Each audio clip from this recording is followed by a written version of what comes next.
Então, nós estamos trabalhando RH, rotinas importantes que o administrador, o auxiliar administrativo, quem vai fazer rotina de RH, precisa conhecer, saber e dominar para que o trabalho, para que a gestão seja efetiva. E, nesse encontro, nós vamos falar sobre os intervalos de descanso. Nós vamos, então, falar das características da lei e também de uma maneira prática para que você possa visualmente compreender aí tudo o que diz respeito aos intervalos para descanso. Então, vamos trabalhar, vamos falar um pouquinho das bases legais, aí a partir do artigo 66 da nossa CLT, que dá a sustentação legal para os intervalos de descanso. Quando pensamos, então, nesta questão dos intervalos para descanso, não podemos nos lembrar do cômputo das horas na jornada de trabalho, pensando aqui numa jornada normal de trabalho que estabelece 8 horas diárias, 44 horas semanais, 220 horas mensais. Lembrando que ainda nós temos no regramento, termos do artigo, a partir do artigo 58, 59, que, 5 minutos para mais, 5 minutos para menos, não vai ter influência, desde que não ultrapasse o limite de 10 na jornada diária, nem para cômputo de atraso, nem para cômputo de horas extras. Bases aí do artigo 58 e seguintes. Pensando ainda no cômputo de horas, nós podemos tratar de que a CLT propõe o não excesso das 8 horas diárias, exceto se houver ali, nos termos do artigo 59, de uma maneira muito específica, a necessidade imperiosa do trabalho, que pode, então, a jornada ultrapassar as 8 horas, que não ultrapasse de 2 horas. De fato, isso tem que constar em acordo escrito do empregado, a possibilidade de prestação de serviço sobre horas suplementares, horas extraordinárias. E também a ideia de que a nossa Constituição, no artigo 7º, vai tratar de direitos trabalhistas e sociais e também vai falar lá, no artigo 7º, de que é possível, mediante acordo, uma compensação de jornada para que, então, a jornada semanal possa ser cumprida ali segunda a sexta, desde que tenha uma compensaçãozinha, um pouquinho ali de minutos, para que o sábado não seja trabalhado no seu todo. Então, é possível também a compensação de jornada. Dentro, então, do tema de maneira específica, intervalo de descanso. Está aí, direito do nosso querido empregado na sua relação de trabalho. E o primeiro dos intervalos que eu gostaria de compartilhar com vocês é o intervalo interjornada. O artigo 66 traz na sua redação de que entre 2 jornadas de trabalho haverá período mínimo de 11 horas consecutivas para descanso. Assim, entre 2 jornadas de trabalho ou entre um dia e outro, deve o empregado ter um descanso de ao menos 11 horas. É claro que esse intervalo de descanso, queridos, é para a convivência, é para o seu descanso, é para o seu lazer, é para a convivência com família, amigos. É interessante notar, e trago aqui essa importante reflexão. O intervalo interjornada é para preservar o empregado. Então, ao final de uma jornada numa empresa, ele não pode assumir a sua jornada de maneira consecutiva ali já no mesmo empregador, sem antes descansar no mínimo 11 horas. É claro, esse período de intervalo de descanso interjornada pode ser maior do que 11 horas, o que é benéfico para o empregado, é benéfico para a relação de trabalho. Então, pode ser maior. O legislador trabalhista limitou e estabeleceu o prazo mínimo desse descanso. E fica a reflexão aqui, em épocas de distanciamento social, home office, trabalho ali utilizando o WhatsApp, utilizando meios de comunicação individual eletrônica, como fica o intervalo de descanso? Está sendo respeitado ou não? Fica aqui uma reflexão. É certo que nós vivemos esta retomada econômica pós-pandemia, mas que essa retomada econômica pós-pandemia não possa ser um gancho para que direitos tão duramente, né, conquistados possam ser desrespeitados. Fica a reflexão e cabe inclusive a você fazer uma pesquisa, dar uma olhada, verificar e perceber como estão sendo respeitados os direitos, sobretudo de intervalo, de descanso, nos períodos de trabalho e teletrabalho. De fato, o artigo 67 vai falar do DSR, mas eu quero falar do descanso semanal remunerado de uma maneira bastante prática aqui com vocês. Então, vou me reservar a falar daqui a pouquinho do intervalo de descanso semanal remunerado, intervalo, então, de 24 horas consecutivas de descanso, nos termos do artigo 67. Já volto para ele. Antes, eu quero passar por mais um intervalo de descanso aqui, o famoso intervalo intrajornada. Quero falar com vocês do intervalo intrajornada, no termo, ou nos termos do artigo 71 da CLT, que vai dizer o seguinte: em qualquer trabalho contínuo, cuja duração exceda de 6 horas, é obrigatória a concessão de um intervalo para repouso ou alimentação, o qual será no mínimo de 1 hora, e salvo acordo escrito ou contrato coletivo em contrário, não poderá exceder de 2 horas. Parágrafo 1º, não excedendo de 6 horas, o trabalho será, entretanto, olha as vírgulas aqui, não excedendo de 6 horas, o trabalho será, entretanto, obrigatório um intervalo de 15 minutos, quando a duração ultrapassar de 4 horas. Observem que talvez uma redação um pouco mais confusa, mas eu vou aqui estabelecer alguns limites práticos para que você compreenda essa redação. Vamos pensar, então, no intervalo intra-jornada, o intervalo, então, que quebra a jornada do empregado. E aí vamos pensar no empregado cuja jornada diária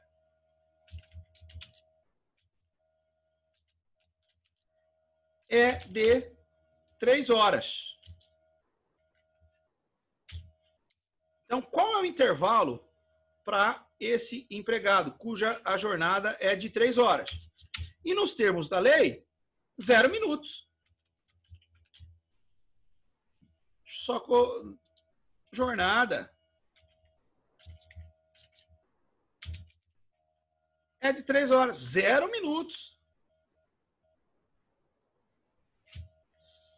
0 minutos. Por quê? Se for a jornada diária de 0 até 4 horas, nos termos do artigo 71, ele não tem direito a intervalo intrajornada. Ok? Jornada diária. Não é? De 0 até 3 horas é igual, então, a 0 minutos de intervalo. Agora, vamos pensar aqui no empregado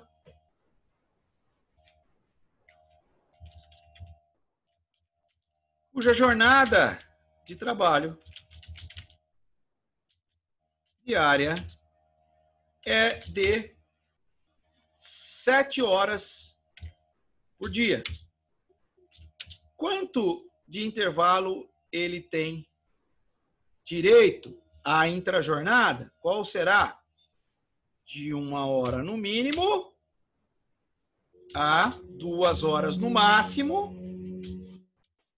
salvo se houver acordo coletivo em contrato. Então, aqui, de 1 hora no mínimo, 2 horas no máximo. Por quê?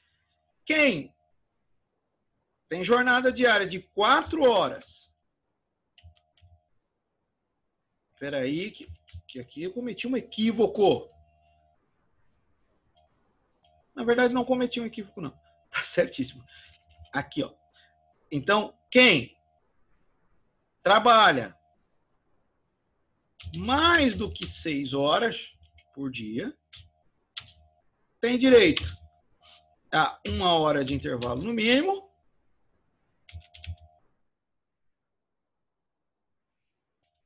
2 horas no máximo,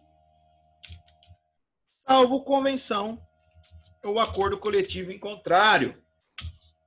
Então, empregado com jornada de 7 horas, 1 hora no mínimo, 2 horas no máximo, salvo acordo coletivo em contrário. E o empregado cuja jornada diária é de 5 horas. Quanto ele tem direito de intervalo entre a jornada? 15 minutos. 15 minutos. Então, quem trabalha 4 horas até 6 horas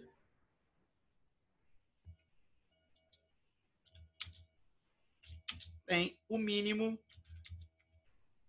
15 minutos. Intervalo entre as suas jornadas. Então, aqui está os termos do artigo 71, caput, parágrafo 1º. Lembrando, queridos, que a reforma trabalhista trouxe a possibilidade de incremento de acordo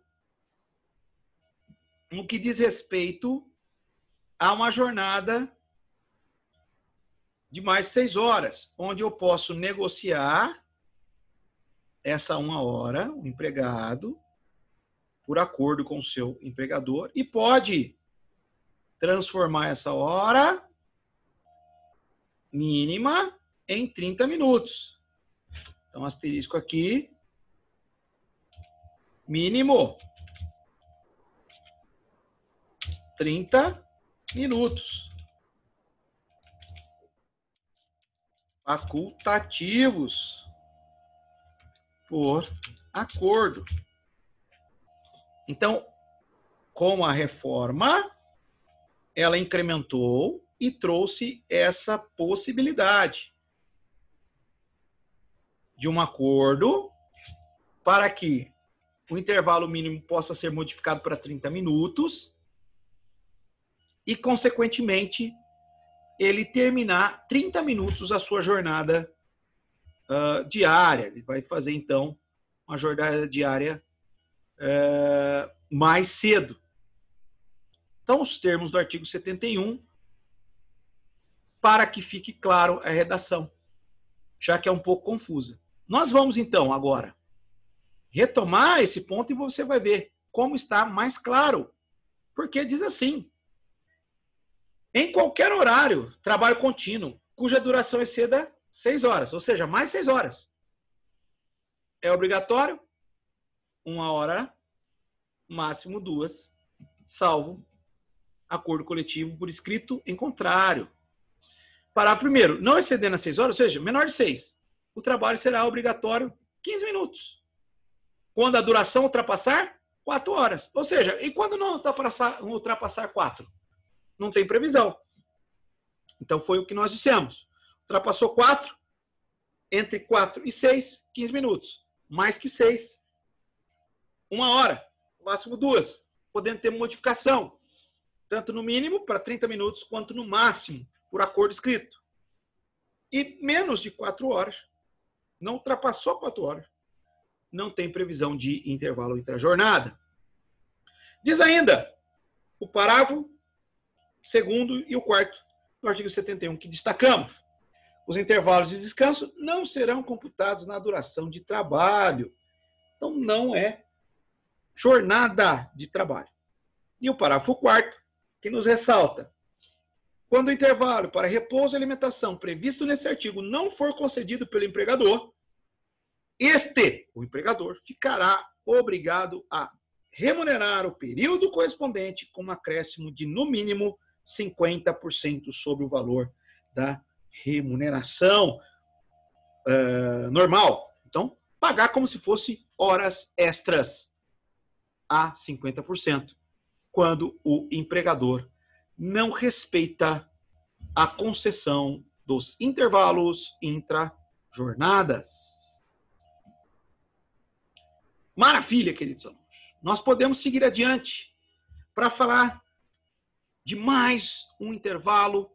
Lembrando que é intervalo para repouso e alimentação ou alimentação, mas o empregado ele pode fazer o que ele quiser. Já que o intervalo é seu, ele pode fazer o que quiser. Ele pode visitar alguém, se der tempo, comprar coisas, sair, voltar. O que ele não pode fazer é trabalhar. É a única coisa que ele não pode, é trabalhar. Já que esse período não será computado como tempo de trabalho. Então, é período de repouso e alimentação, ou o que quer que seja que o empregado queira fazer. Pensando então agora no descanso semanal remunerado, trago para vocês aqui informações sobre o nosso querido DSR, o descanso semanal remunerado. Nos termos do artigo 67, que diz o seguinte: será assegurado a todo empregado um descanso semanal de 24 horas consecutivas, salvo motivo de conveniência pública ou necessidade imperiosa do serviço, deverá coincidir com o domingo, no todo ou em parte. A Lei 605 de 49 é a que trata do repouso semanal. E dentre outras especificações, ela diz o seguinte, em seu artigo 7º: a remuneração do mencionado repouso corresponderá a um dia de serviço. Ainda sobre o DSR, a nossa Constituição, no inciso 15, diz: ao empregado que não faltar durante a semana sem motivo justificado, ou seja, que tenha cumprido integralmente o seu horário de trabalho, será garantido a remuneração do DSR. Então, veja, podemos caminhar por partes aqui, primeiro pensando no seguinte: popularmente as pessoas vão encarar o DSR como folga. Então, popularmente, esse é o primeiro aspecto. Ela vai chamar DSR de folga. Trabalhar, estou de folga. É claro, nós operadores de RH sabemos que o descanso de 24 horas após uma semana de jornada de trabalho é o DSR.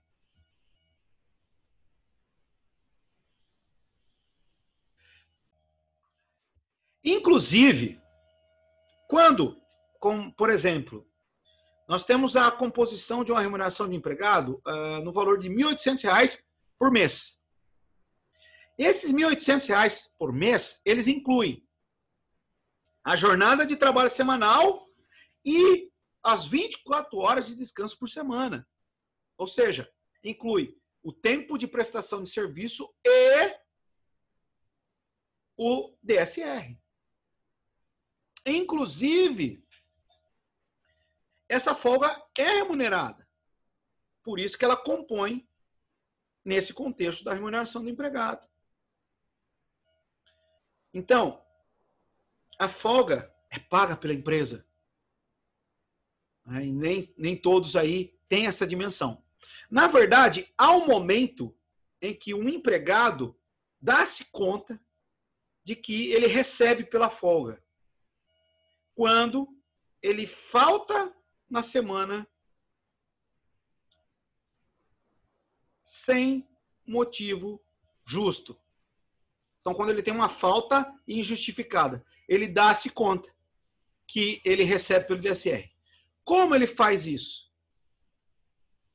Como ele faz isso? Queridos, ele verifica lá no seu recibo de pagamento de salário que faltou um dia, só que aí tem um valor de 2 dias. E ele fala, puxa, eu faltei um dia, a empresa me descontou 2. Inclusive, ele vai procurar o RH questionando por que foram descontados 2 dias. Que absurdo! E é então que talvez ele vá compreender sobre o DSR. Então, o descanso semanal remunerado tem essa perspectiva. Outra perspectiva importante nos termos da Lei 605/49 sobre o descanso semanal remunerado. Todo feriado nacional transforma-se em descanso semanal remunerado. Sim, queridos, todo feriado nacional transforma-se em descanso semanal remunerado. Isso quer dizer que numa semana onde nós tenhamos feriados nacionais, o empregado vai estar de folga, além da sua folga normal na semana, que deve ser preferencialmente domingo. Então, ele fica domingo, folga, vai receber remuneração de um dia pelo seu domingo de folga. E pelo feriado, vai receber também pelo feriado. Vamos aqui trazer um quadro para trabalhar visualmente de maneira prática aqui o nosso querido DSR. Vamos aqui trazer um momento aqui de exemplo. Vamos aqui organizar aqui. Então aqui nós temos o tema daqui foi intervalo entre a jornada.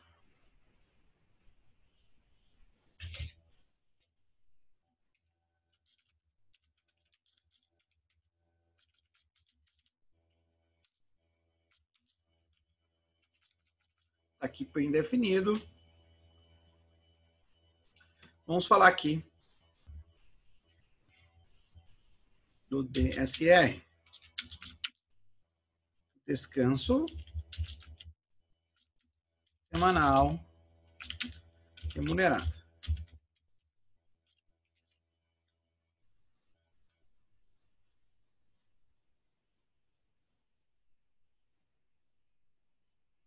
Aí, voltando aqui.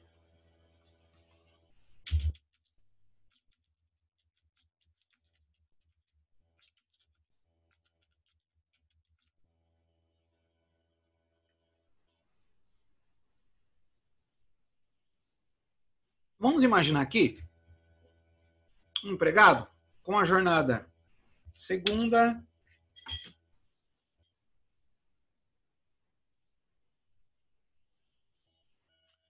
terça, quarta, quinta, sexta, sábado e domingo é folga. Um empregado que trabalha de segunda a sábado. Quanto que ele recebe aqui para facilitar o nosso exemplo? Quanto ele recebe por dia de trabalho? R$10 por dia de trabalho.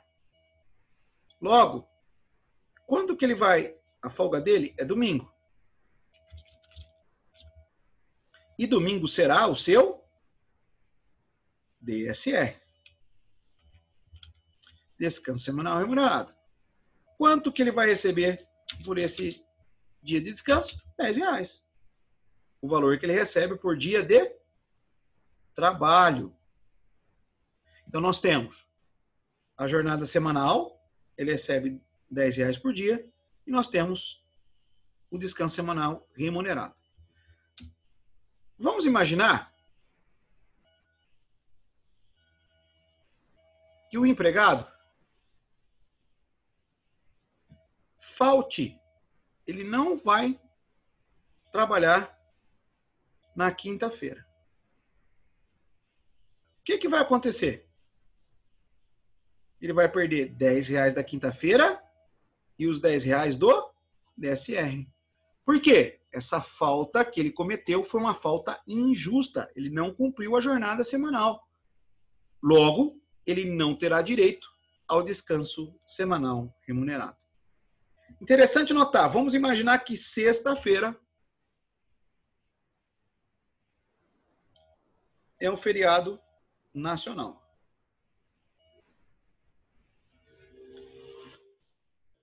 E ele faltou na quinta. Adivinha o que vai acontecer? Ele vai perder a remuneração da quinta, do DSR do feriado e do domingo, que é a sua folga semanal.